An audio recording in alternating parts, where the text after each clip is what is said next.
Have you ever found yourself wide awake at 3 a.m. just staring at the ceiling, replaying your budget, dreading that next bill, that knot in your stomach, that little whisper of, what if? Yeah, you're definitely not alone. It's almost universal, this feeling. And it has a name, financial anxiety. This isn't just about managing money, is it? It's about the huge impact that worry has on our lives, our mental well-being, our sleep, definitely. And right now, with economic stuff being uncertain for a lot of folks, understanding this, addressing this anxiety, it feels more critical than ever. So our mission today is to really take a deep dive here. We've gathered a whole stack of insights and financial strategies, psychological perspectives, and just raw, real-world experiences from people navigating this stuff. We're going to unpack it all, not just for generic advice, but to find those really potent nuggets, give you concrete steps, the goal, to help you move from that place of constant financial worry towards, well, a stronger sense of security. We're looking at strategies, sure, but also that crucial mindset shift. It's fascinating, isn't it, just how pervasive this feeling is, how deep it can run. This isn't just a fleeting concern for so many. It's a deep-seated thing that ripples through everything. Our sources, like there's this recent Bankrate survey, I think from March 2024, it painted a really clear picture. Nearly half, like 47% of U.S. adults say money negatively impacts their mental health. And we're talking a whole spectrum here. Anxiety, stress, those obsessive, worrisome thoughts that just steal your peace, right? And loss of sleep, even leading to depression. It really shows how financial stress goes way beyond just the bank account. Yeah, 47%. Wow. And when those worries aren't just passing thoughts, when they hang around for weeks, maybe months, that's usually a sign it's something deeper, isn't it? More entrenched. We've seen this so clearly in online communities too, like on Reddit. People share these really vulnerable struggles. Many say their anxiety now isn't just about today's finances, but it stems from this like profound insecurity growing up, lack of stability. Maybe money was always tight, always a source of tension. That kind of early programming, it can leave a real mark. It's powerful reading stories from people who maybe they're earning decent money now, more than they thought they would. Their finances are way better, but they're still overwhelmed by this almost irrational fear of losing it all. It shows how deep these anxieties go, right? They stick around long after things actually change. Absolutely. And financial uncertainty, fundamentally, it is a normal stressor. It's natural, even adaptive, to feel some tension when resources feel strained. A bit of stress can even motivate us, right? Push us to prepare, work harder, save more. But the crucial difference is when that stress becomes excessive, when it tips over from motivation into, well, impairment.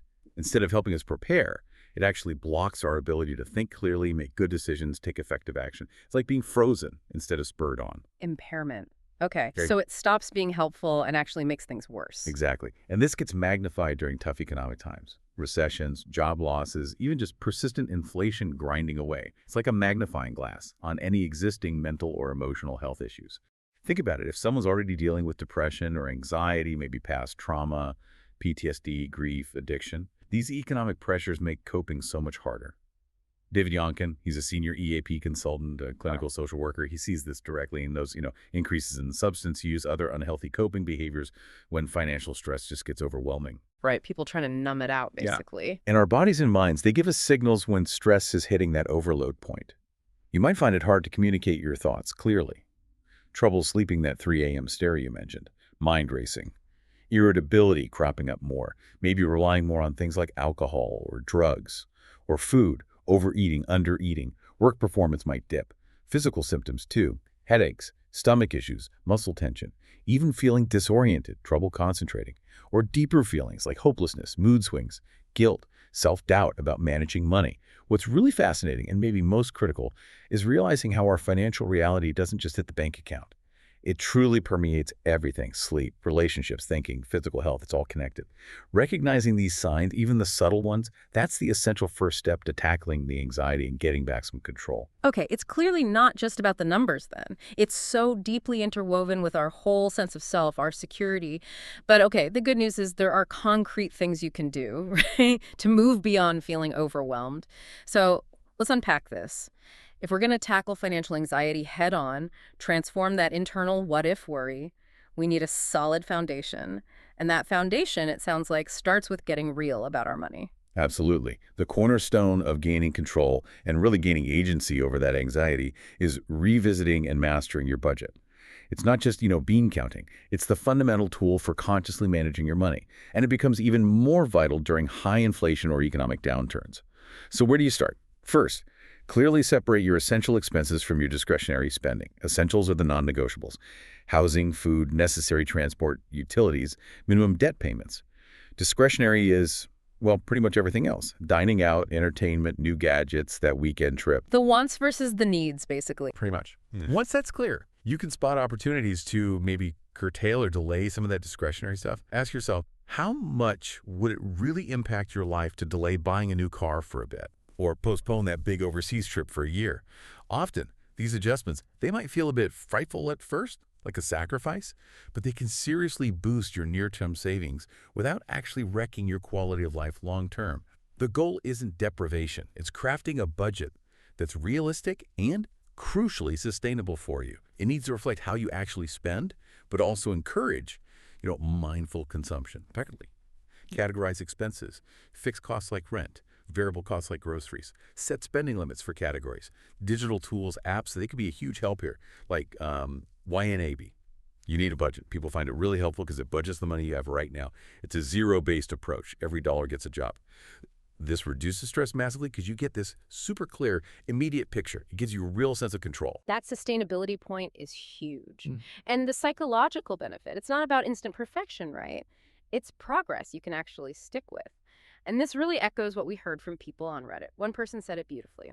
Realizing budgeting is a tool, not set in stone, and can change. That flexibility seems key. They often talk about things like a 50-30-20 budget, 50% needs, 30% wants, 20% savings debt. It's a flexible framework, allows for mindful spending without feeling totally restricted. Another person shared their method, which I found interesting. They track every purchase, gives them that control, that awareness, but they don't obsess over every little number or constantly tweak the budget. They just know their savings are good enough, consistent. They don't need to keep analyzing. It's about building a system that works for your psychology, your life, not just the spreadsheet. Frees up that mental energy from worry. Exactly. And building right on that budget foundation. The next absolutely critical piece is padding your emergency savings. Think of it literally as your financial shield, a vital buffer against curveballs. An emergency fund is money set aside specifically for unforeseen stuff: a flat tire, leaky roof, sudden medical bill, losing your job. This isn't money for a new TV or a vacation. It's exclusively for unplanned, urgent things that could otherwise totally derail you and spike your anxiety. Right, it's for emergencies, not just, oops, I overspent. Precisely. And for it to really work, give you that peace of mind, it needs a few key characteristics. It has to be specific. Emergencies only, ideally in its own separate account so you don't accidentally dip into it. It needs to be accessible. In liquid accounts, savings, money market, maybe short-term CDs so you can get it quickly without penalties. It should be flexible. The right amount varies, depends on your job stability, dependents, debts, and it's ever-changing. Yeah. You build it over time, and critically, you replenish it if you have to use it. Okay, so how much are we talking? What's the goal? Generally, aim for a minimum of 3 months' worth of essential household expenses. That's a basic cushion. But if you're the sole earner or in a volatile industry, pushing that to 6 months is much safer, more robust. For retirees, sometimes up to a year's worth in liquid assets is recommended. It prevents having to sell investments when markets are down, which can lock in losses. Even if you're starting from zero, the key is just to begin. Even small, consistent amounts. The security grows with every dollar saved. It's invaluable. The psychological relief, I can imagine, is massive. We heard from someone on Reddit who said it perfectly. When my emergency fund hit 3 months of expenses, my anxiety just evaporated. Best financial move I ever made. That's such a powerful statement about peace of mind, isn't it? Another person echoed that. I keep 6 months' expenses available. Helps me to know that no matter what happens, I have 6 months to figure it out. That's real control. It really is. That figuring it out time is crucial. So how do you actually do it? Become a savings star. The advice seems consistent. Pay yourself first. Make saving automatic, like a bill, not just what's left over. Use direct deposit splits if your employer offers them. Send money straight to savings before you even see it. Out of sight, out of mind, got a tax refund, a bonus, windfall. Put a chunk, maybe all of it, straight into that emergency fund. Start small if you need to. $100 a month, $1 a day, whatever's achievable. Write the goal down. Make it real. Keep it visible. We saw this great example on Reddit. Someone started with $50 a paycheck, bumped it to $300 over time, turned $20 savings into $22K invested. That's the snowball effect, right? Small, consistent steps add up big time. Absolutely. Small steps, consistently. That's the magic formula. Okay, so once you have that emergency fund building, or even while you're working on it, the next huge area for reducing anxiety is tackling debt, especially high-interest debt. like credit cards. That stuff is insidious. And with interest rates having gone up recently in many places to try and curb inflation, carrying those balances has become even more crippling. It's not just the numbers either. Mismanaged debt hits your credit score, affects future borrowing, housing, even jobs sometimes. It's a massive, constant source of anxiety, keeps you feeling like you're always behind. And in really bad cases, can lead to bankruptcy, which is devastating. Okay, so debt. How do we fight back? Reclaim that freedom? Our sources mention a few key strategies. First, prioritizing high-interest debt. This seems to be where the avalanche versus snowball debate comes in. Right. The avalanche method is mathematically optimal. You pay off the debt with the highest interest rate first, saving the most money on interest over time. The snowball method focuses on paying off the smallest balances first, regardless of interest rate. This doesn't save the most money, but knocking out those small debts quickly gives you these psychological wins, this momentum that can keep you motivated. So it depends on your personality, what keeps you going. Exactly. Yeah. Consistency trumps perfection. Choose the method you'll actually stick with. Okay. What else? Debt consolidation. Yes, that can be powerful if you have multiple high-interest debts. You combine them into one new loan, hopefully with a lower interest rate. Simplifies payments just one bill. Can lower your overall interest costs. Options include personal loans, balance transfer credit cards with those 0% intro periods, maybe a home equity loan if you own property. But crucial caveats. Understand the new loan terms, fully fees, future interest rates, and you absolutely must commit to not racking up more debt. It's a tool to manage existing debt, not an excuse for more. Right? Don't dig the hole deeper. What if you're already struggling? Falling behind? Negotiate with your creditors. This is vital and often overlooked. Early, calm communication is key. Lenders are often more willing to work with you than you think. Payment plans. Temporary relief, especially if the problem is temporary. Why? Because foreclosure or collections is expensive and messy for them too. Don't wait until it's too late. Call them. Ask specifically for the loss mitigation department to discuss a workout plan, not just collections. That's often more constructive. That makes sense. Be proactive. We saw someone on Reddit celebrating, just paid off 2 credit cards, managed finally, lol. That feeling must be incredible. Huge relief. Now, for homeowners specifically facing mortgage trouble, there are tailored strategies. Check your employee assistance program for financial consults. Contact the lender's loss mitigation department directly. Talk to HUD-approved housing counselors.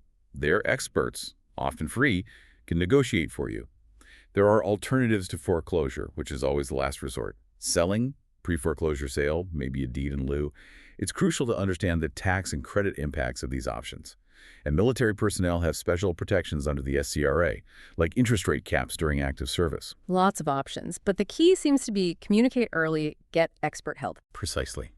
Proactive, calm, informed communication. And linked to all this, it's also really important to consider staying invested, keeping focus on long-term goals, even when markets get turbulent. It feels counterintuitive, maybe even scary, to not sell when you see your portfolio drop. But panicky selling is often a huge mistake. Market history shows us again and again some of the best market days happen right after the worst days, often unpredictably. Selling locks in losses turns paper losses real, and timing the market to get back in, virtually impossible, even for pros. Staying invested through the ups and downs using time-tested strategies like rebalancing and diversification, that's usually the right long-term move. Rebalancing and diversification, can you unpack those quickly? Sure.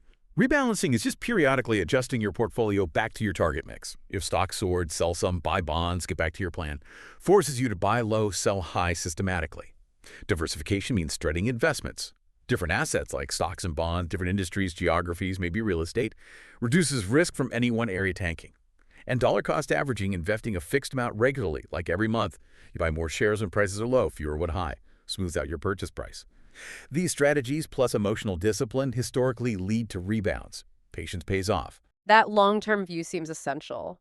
For growth, but also for anxiety, right? It links back to having a solid financial plan overall, doesn't it? A good plan builds in those what-if scenarios, helps you anticipate things, react calmly if markets dip or life throws a curveball. The sources emphasize, even in tough times, small, calculated moves are usually best, not drastic, fear-driven reactions. Without a plan, figuring out the best move feels impossible.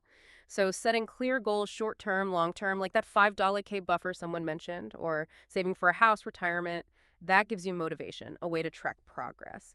Like that Reddit user said, having a goal and seeing yourself ticking those boxes helped me feel more secure. I had a fallback. It's about knowing where you're headed, even if the road's bumpy.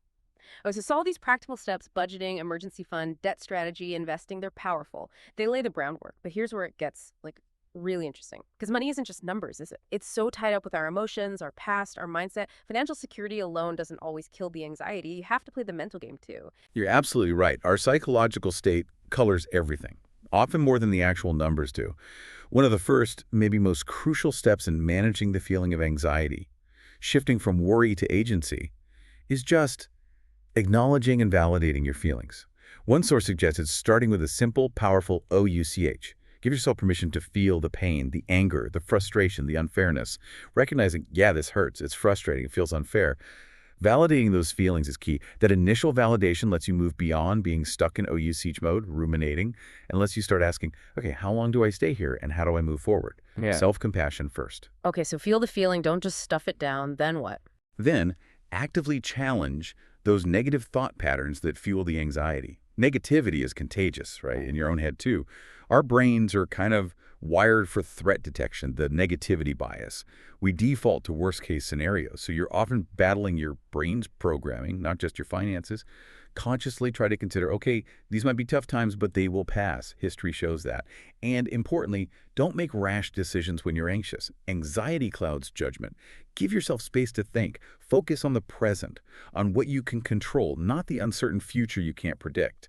There was that great mindset shift from Reddit. What if things go badly? Yes, but what if they go well? It's not just wishful thinking. It's like actively training your brain to see possibilities too, rewiring pathways.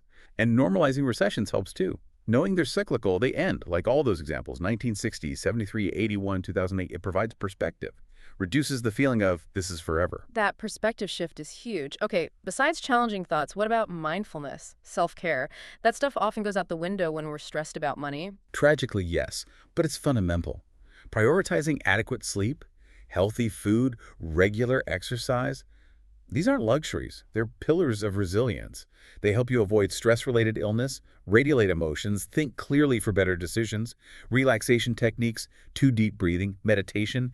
They calm the nervous system. I liked that Reddit suggestion about journaling instead of constant number crunching, like physically writing thoughts down to process them, slower, more deliberate, helps clear the anxious chatter. Yes, handwriting can be very grounding for some people. And always remember, proper sleep is probably one of the single best anxiety reducers out there. Foundational. Makes sense. And what about connection, social support?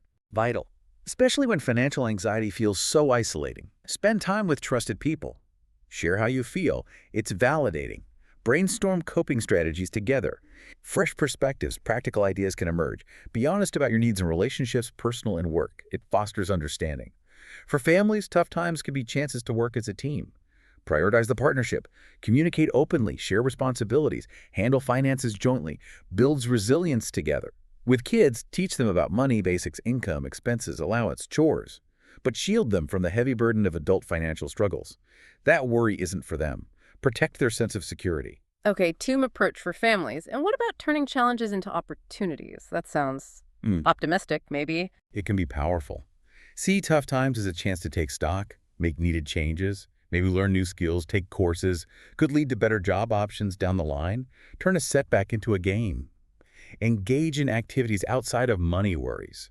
Volunteering, joining a club, a hobby, shifts focus, connects you, brings joy. And that counterintuitive tip from Reddit, set aside a little fun money and make sure you spend it guilt-free. Show yourself money is for enjoyment too, not just survival. Reinforces that idea. You are worth more than constantly worrying or denying yourself things. Yeah, that's powerful. It raises that question. How do we see challenges not just as roadblocks, but as catalysts? For growth, for understanding what really makes us feel secure. It's a deep question, and it leads perfectly to the final point. Yeah. Sometimes self-help isn't enough. Despite all our best efforts, the anxiety lingers. Or the situation is just too complex, too overwhelming. Right. And seeking professional support, it's not weakness, is it? It's actually a proactive, smart move. Absolutely. A courageous step. And there are resources. Your Employee Assistance Program, EAP, if you have one through work. Often free, confidential support. Guidance on financial legal issues. Maybe a free initial consult. Referrals for mental health counseling. 2447. Great first stop. Okay, EAP. What else? You mentioned financial advisors versus financial therapists. What's the difference? Good question. A financial therapist helps with the stress and mental health side of money. Mindset, habits, emotional triggers, past stuff. Healing your relationship with money. A financial advisor manages the money itself, investing, planning, budgeting, optimizing assets. So when would you see a therapist versus an advisor? Therapists might be right if worries persist for months, significantly impact mental health despite self-help, or if you see patterns of self-sabotaging financial behavior. Before seeing either, though, do some prep. Update your budget, list debts and assets for net worth, think about your goals, short and long term. Makes the sessions way more productive. And finding the right advisor, you mentioned fiduciary. Yes, absolutely key. A fiduciary is legally bound to act only in your best interest. Put your needs first. Avoids conflicts of interest. Not all advisors are fiduciaries. Ask them directly. Many offer free consults or sliding scales. Interview a few, find a good fit. Check their fees, their approach. Fiduciary, got it. Any other support options? Yeah, nonprofit credit counseling services, certified financial planners can offer structured help, often low cost. Psychologists, licensed therapists can address rude emotions, teach stress management, help change unhealthy behaviors. Support groups, too, for specific issues like compulsive spending or debt. Peer support is powerful.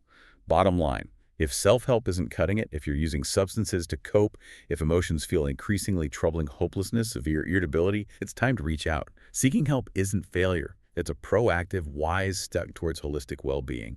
Sometimes the best solutions come from getting that outside perspective and expertise. Wow. What an incredible deep dive. From understanding how widespread this anxiety is to concrete strategies, the mental game, and knowing when to get help, it feels like gaining control, getting peace of mind. It's an ongoing process, isn't it? Not a one-time fix. Yeah. Continuous conversation with yourself, your money. Exactly. And ultimately, it's about shifting perspective.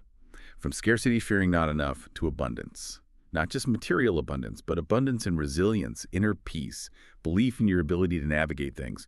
Money's just a tool, right? Doesn't define who we are. Your worth is inside you, always, regardless of the bank balance. The journey isn't just numbers. It's building resilience, self-awareness, finding that inner peace that market swings can't touch. Remember your inherent worth. Choose your path forward intentionally. Celebrate every win, no matter how small.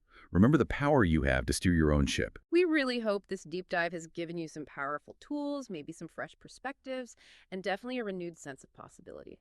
For your financial health, your emotional well-being, keep exploring, keep learning, and remember, you absolutely have the power to steer yourself in any direction you choose. Until next time, keep diving deep.